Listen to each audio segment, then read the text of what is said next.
Hello everybody, this is a Lamley unboxing.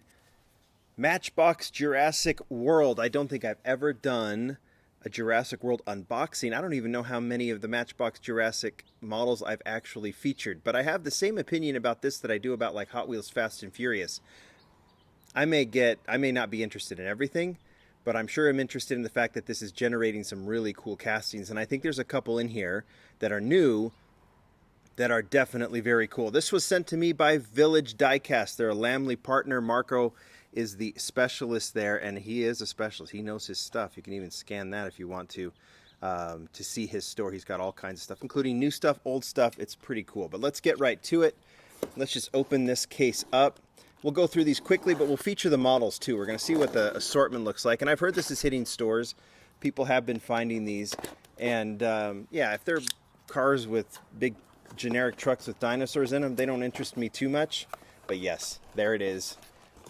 That is the car that I'm most interested in. But let's just get right to it. Have a look at these models and see what we've got. Okay, well, these are cool.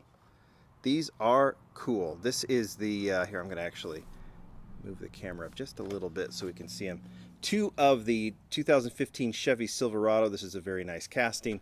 There is the model right here. Here is the artwork.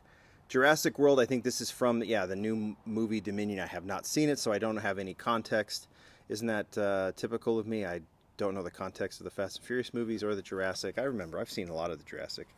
There is the back. There's that if you want it. But yeah, so what we're going to do, we'll open up the model and have a look at it on the turntable too. We'll do it all here. So this 2015 Chevy Silverado has been around a while.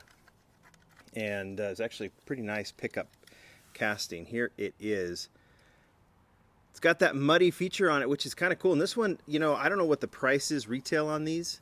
But what's kind of cool is you're getting, like, you've got some scratches, obviously, from the dinosaurs. You've got deco all around. They do that kind of muddy tire look.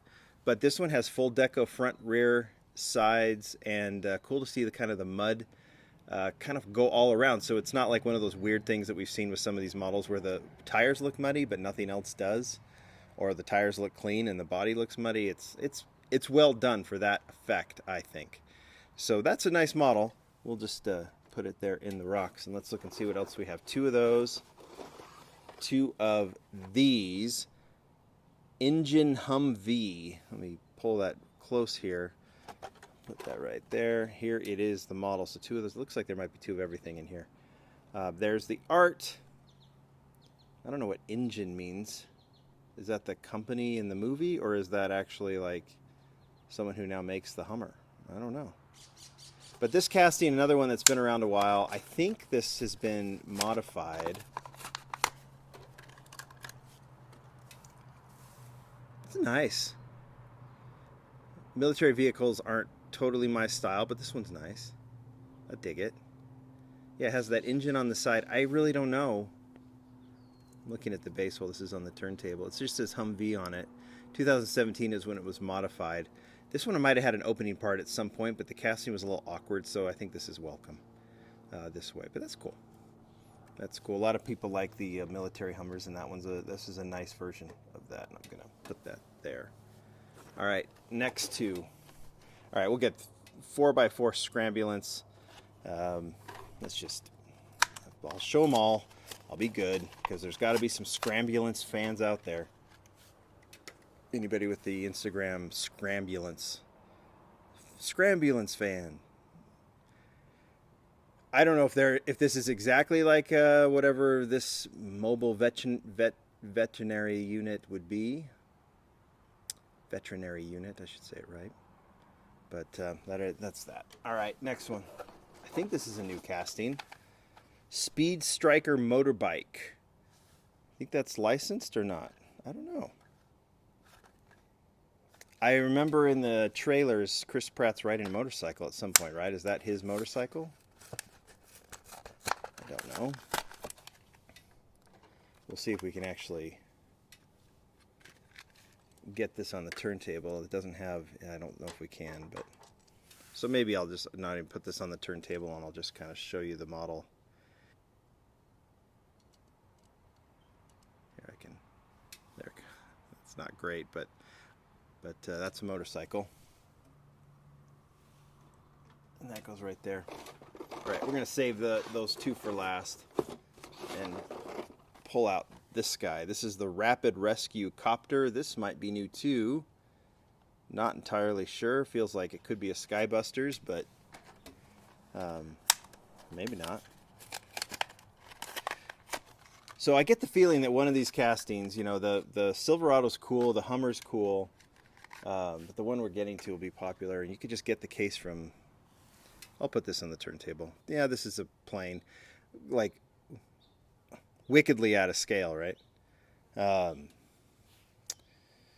don't know what to say about these. It's obviously from the movie, but you could put it in the back of the truck. Maybe we can even do that. Look,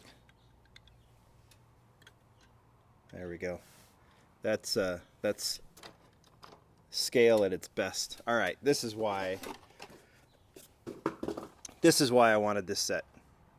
Check this out. This is the 1986 Ford F-150 truck. I have no idea what the context is in this one. There's the art. Obviously, I would imagine there's probably, look, let me see if I can guess. Like, Chris Pratt was from the other movie, and the dinosaurs, I know in the trailer they got out, and they go to maybe where he's like kind of, after all the events of the last movie, which I can't remember, he's escaped, and now he's living in some, you know, he's living on a mountaintop in Alaska, or he's hidden away in Montana doing tough guy things like, you know, chopping wood. And the military guys come and say, we have a problem. I'm done. I'm retired. And they said, no, we need you back. You're the only one who can control these dinosaurs. And then he goes, no, I'm retired. And there's like a little girl comes out of the door because he's now got it. Daddy, what's going on? And he's like, I got it. You know, maybe they leave, and then he shows up and he says, let's do anyway. All right, I'll stop. This seems like the truck that he'd have there, right? And look, there's nothing that says Jurassic on this. This is a perfect, like, I'll give you an example. The Fast and Furious black R32, that got us that R32 casting. There's nothing that says Fast and Furious about it, but it's a fantastic casting, and so is this. This is so cool. Just a stock mid-80s Ford pickup. This is a legend already. It's a long bed pickup. It's well built. It's well proportioned. You've got the chrome base, chrome bumper, chrome grille, details on the side. It's embossed in the back. You don't get the tail lights done, but it still looks really cool. This is like 75 step side GMC, 57 GMC, some of the great truck castings, some of the modern truck castings too, like the Dodge Ram and stuff. This is on par with those, and it is really, really nice. And whether it came from Jurassic or not, I have a feeling we're going to see this truck in all kinds of series, and I hope we do, because it's really, really cool. That's why I opened up this case. You guys tell me what you think. This is awesome. There's some other good models in this, but it's this Ford that I'm all about. You guys tell me what you think. Good one. Go get it at Village Diecast or find it in the stores. I assume it's sitting now. Thanks, everybody. Bye.